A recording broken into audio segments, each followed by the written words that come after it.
இதில் இன்வெஸ்ட்மெண்ட்லேயே நிலம் டு கப்பல், கப்பல் டு கப்பல், அப்புறம் நிலம் டு நிலம், கப்பல் டு நிலம், அப்படி 4 விதமான இதையும் டெவலப் பண்ணிட்டோம். $300 மில்லியன் வந்து எங்களுடைய முதலீடு. இன்னைக்கு இப்போ நடக்கக்கூடிய உற்பத்தியே $3 பில்லியன். மில்லியன்னா பில்லியன்னாக்கே வந்து 10 lakhs மில்லியன். பில்லியன் கூடியது 1000 மில்லியன், 1 பில்லியன். உலகிலேயே மேம்பாட்டு திறன் மிக்க போரில் வெற்றி வாகை சூடும் பிரம்மோஸ் ஏவுகணையை மிக குறுகிய காலத்தில் இந்தியா தயாரித்துள்ளது. துல்லியமாக இலக்கை தாக்கக்கூடிய அதிவேகமான வலிமை வாய்ந்த ஏவுகணை இந்திய ராணுவத்தில் சேர்க்கப்படும். இந்திய ராணுவம் மாத்திரம்தான் உலகத்திலேயே army, only land force in the world to have supersonic missiles. அடுத்தது இதுதான் இப்போ இந்த ஏவுகணையினுடைய முழு பலன். அணு ஆயுத ஏவுகணைகள் நம்மகிட்ட இருக்கு. 5000 கிலோமீட்டர் வரைக்கும் போகக்கூடியது. 3500 ப்ரூவ் பண்ணியாச்சு. இது அடுத்த வருஷம். அப்புறம் வந்து பிருத்திவி பட்டது. அப்புறம் க்ரூயிஸ் மிசைல் இப்போ நான் உங்களுக்கு சொன்னது.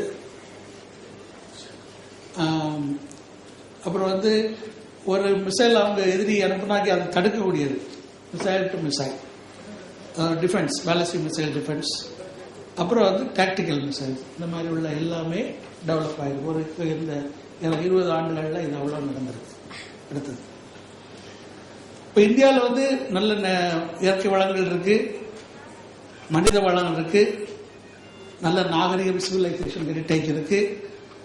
எது இல்லைன்னா மதிப்பு கூட்டல். அதுக்கு தான் இந்த டெக்னாலஜியும் நாலேஜும் வேணும் மதிப்பு கூட்டலுக்கு. இதை நம்ம செய்தோம்னா நம்ம நாட்டுடைய எக்கனாமிக் ப்ரோக்ரஸ் ரொம்ப முன்னுக்கு வரும்.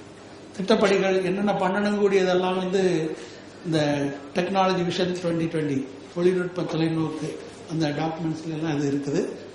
பாதுகாப்பு தொழில் இதுலையும் தன்னிறைவு பெறதுக்கு அப்படிங்கக்கூடிய டாக்குமெண்ட்ஸ் இருக்கு. இதை பயன்படுத்தி இந்த நம்முடைய ரிசோர்ஸை யூஸ் பண்ணி நம்ம வந்து உணவு, மருத்துவம், சமூக பாதுகாப்பு எல்லாமே அடைய முடியும். பொருளாதார வளரும் நாடு மற்ற நாடுகள் இன்னைக்குள்ள இந்த கணிப்புப்படி சைனா முதல் மாநிலத்துக்கு போயிடும் கூடிய சீக்கிரம். USA 2வது, இந்தியா 3வது, இந்த மாதிரி நிலைக்கு இருக்கு எக்கனாமிக் ஸ்டேட்டஸ். அப்புறம் நம்முடைய பாதுகாப்பு, டிஃபென்ஸ், அப்புறம் இன்டர்னல் செக்யூரிட்டி எல்லாம் வரும். இந்தியா வளர்ந்த நாடா 2020 வருவதற்குள்ள திட்டங்களும் எல்லாமே இருக்கு. அதுக்குள்ள ஒரு ஃபோர்ஸ் இருந்தது வச்சுக்கிறோம்.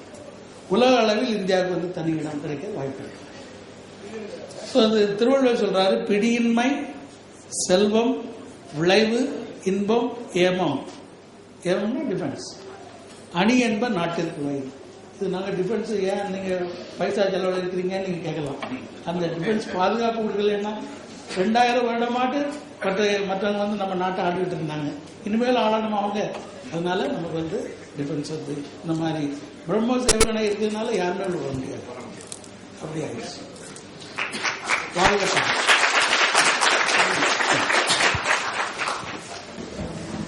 சிவகானி பிள்ளை அவர்களுக்கு நன்றி. கொஞ்சம் அதிகமா போயிடுச்சு. இருந்தாலும் அதிக நம்மளுடைய திறன் என்ன அப்படின்னு காமிக்கிறது நமக்கு தெரியணும் இல்லையா, அதனால பண்ணிட்டாங்க. அடுத்த அரங்கம் வர வேண்டியிருக்கு. இந்த 2 பேர் பேச வேண்டியிருக்காங்க.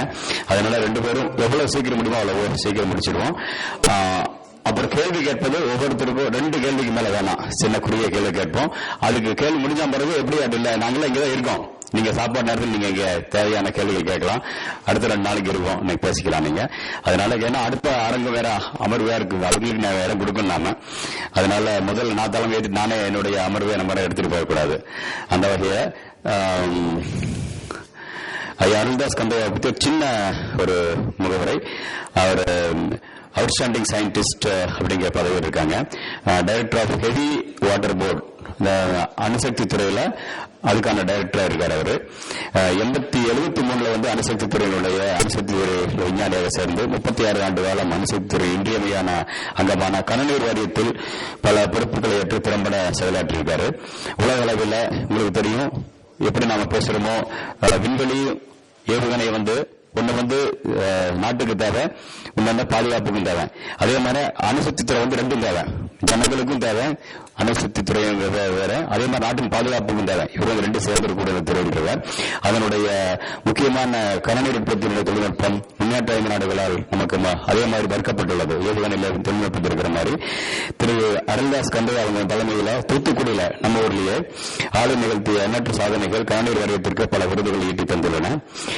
அதிகமாக நான் சொல்ல முடியல, ஸ்பீடா போயாகணும். இவரது சிறந்த தலைமை பண்புகளும் சேவையும் பாராட்டி மத்திய அரசு திரு அருள்தாஸ் கண்டையாவிற்கு தலை சிறந்த இந்திய விஞ்ஞானி விருதும் 2 ஆண்டுகள் பணி நீட்டிப்பும் தந்துள்ளது. மேலும் இந்திய பொறியியல் வல்லுநமைப்பான இன்ஸ்டிடியூஷன் ஆஃப் இன்ஜினியர்ஸ் வழங்கும் பாதுகாப்பு மேம்பாட்டிற்கான விருது மற்றும் இந்திய தேசிய பாதுகாப்பு குழுமத்தின் சர்வசிரேஷ்ட சுரக்ஷா புரஸ்கார் 2 ஆண்டுகள் தொடர்ந்து வாங்கியிருக்காரு. உட்பட்ட எண்ணற்ற விருதுகளை வாங்கியிருக்காரு. அதிகமாக என்னால் சொல்ல முடியாது, அடுத்து போகணும். அவர் அது இல்லாம அவங்களுடைய மனைவி 2 குழந்தைகள், பேர குழந்தைகளுடன் ஆசீர்வதிக்கப்பட்டுள்ளார். அந்த வகையில பெரியவர். அவர் சமுதாய பணியிலும் பிற்பட்டோர் கல்வி மற்றும் சமுதாய மேம்பாட்டிலும் சேவை செஞ்சுட்டு வர்றார். அந்த வகையில இன்னைக்கு அவர் எங்களோட சேர்ந்ததுல மகிழ்ச்சி. அவர்கள் சீக்கிரம் முடிச்சுக்கணும்.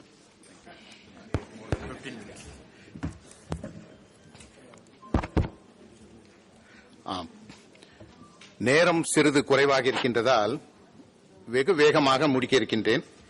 கேள்விகள் 2-3 கேள்விகள் நீங்கள் கேட்கலாம். பிறகு உலக தமிழ் செம்மொழி மாநாடு ஆய்வுத்தின் தலைவர் திரு மயில்சாமி அண்ணாதுரை அவர்களே, இங்கு குழுமியிருக்கும் உங்கள் அனைவருக்கும் எனது அன்பார்ந்த வணக்கத்தை நான் தெரிவித்துக் கொள்கின்றேன்.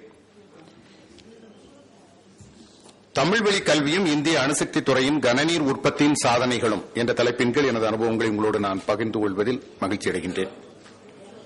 தாய்மொழி தமிழ் வழி மூலமாக கற்றுச் சேர்ந்து கடந்த 36 ஆண்டுகளாக அணுசக்தி துறையிலே பணியாற்றி இந்திய அணுசக்தி துறையின் தலை சிறந்த விஞ்ஞானியாகவும் கனநீர் திட்டத்தின் இயக்குநராகவும் 6 கனநீர் ஆலைகளை உருவாக்கி அதை வெற்றியுடன் இயக்கியதன் மூலம் கனநீர் உற்பத்தியில் நாடு தன்னிறைவு பெற்று பிற நாடுகளுக்கும் ஏற்றுமதி செய்யும் அளவுக்கு பெருமை தந்தது தமிழுக்கும் தமிழ் மண்ணுக்கும் கிடைத்த வெற்றி என்பதை நான் சுட்டிக்காட்ட விளைகின்றேன். ஆரம்ப கல்வியும் உயர்நில கல்வியும் தமிழ் மொழி பயிற்று மொழியாக கொண்டு பயில வாய்ப்பு கிட்டியது. தாய்மொழி தமிழ் மூலமாக அனைத்து பாடங்களையும், குறிப்பாக அறிவியல், சமூக அறிவியல், கணிதம் போன்ற பாடங்களை பயின்ற காரணத்தினால் அடிப்படை தத்துவம், கோட்பாடுகள் ஆகியவற்றை மிக தெளிவாகவும் துல்லியமாகவும் புரிந்து கொள்ள முடிந்தது. கிராமிய சூழலில் பயிலும் வாய்ப்பு கிட்டியதால் இயற்கையோடும் உடன் பிறந்த மாணவர்கள், ஆசிரியர்கள், சமுதாயத்தில் உள்ள அனைவரோடும் நல்ல உறவு பேணவும் புரிந்து உணர்தலை வளர்த்துக் கொள்ளவும் உறுதுணையாக இருந்தது. மாணவ பருவத்தில் நான் பெற்றுக்கொண்ட இந்த அனுபவம் பிற்காலத்தில் பல்லாயிரக்கணக்கான பொறியாளர்களையும் விஞ்ஞானிகளையும் தொழில்நுட்ப பணியாளர்களையும் உள்ளடக்கிய இந்திய அணுசக்தி துறையின் கனநீர் வாரியத்தின் அனைத்து கனநீர் ஆலைகளையும் சிறப்பாக நிர்வகிக்க உதவியாக இருந்தது. பள்ளியில் பயிலும் பொழுது தாய்மொழி மீது கொண்ட பற்றினால் பள்ளியில் பல்வேறு கவிதை போட்டி, பேச்சு போட்டி, கட்டுரை போட்டி போன்றவைகளில் பங்கேற்று அதன் மூலமாக தமிழ் அறிவை நான் மேலும் வளர்க்க முடிந்தது. இவ்வாறு பள்ளி கல்வியை முடித்து தமிழ் பேரறிஞர்களையும் தமிழையும் பிரபலமான பல அரசியல் தலைவர்களையும் உருவாக்கி பெருமை கொண்ட தமிழ் வளர்த்த அண்ணாமலை பல்கலைக்கழகத்தில் 5 வருட வேதியியல் பொறியியல் பட்டய படிப்பு பயிலும் வாய்ப்பு கிடைத்ததை இன்றும் நான் பெருமையாக கொள்கின்றேன். குறிப்பாக அனுபவம் வாய்ந்த விரிவுரையாளர்கள் தங்களை வெறும் ஆசிரியர்களாக மட்டும் கருதாமல் எங்களை தங்களின் குழந்தைகளாக பாவித்து தாய்மொழி மூலம் உரையாடல், விளக்கங்கள் வழங்கியதால் எவ்வித தயக்கமுமின்றி பொறியியல் கல்வியில் சிறந்த புலமை பெறுவதற்கு உறுதுணையாக இருந்தது. வேதியியல் பொறியியல் கல்வி வெற்றிகரமாக தமிழ் சூழ்நிலையில் கற்றுத்தேர்ந்து இந்திய அணுசக்தி துறை பொறியாளர் நேர்த்தேர்வில் மூலமாக தேர்ந்தெடுக்கப்பட்டேன். இதன் சிறப்பு அம்சம் என்னவென்றால், அகில இந்திய அளவில் நேர்முக தேர்வுக்கு அழைக்கப்பட்ட 953 பொறியாளர்களில் தேர்வு செய்யப்பட்ட 13 பொறியாளர்களில் முதல் நிலை பெற்றதன் அடிப்படை காரணம் தாய்மொழி தமிழ் வழி கல்வி மூலம் ஆக்கப்பூர்வம்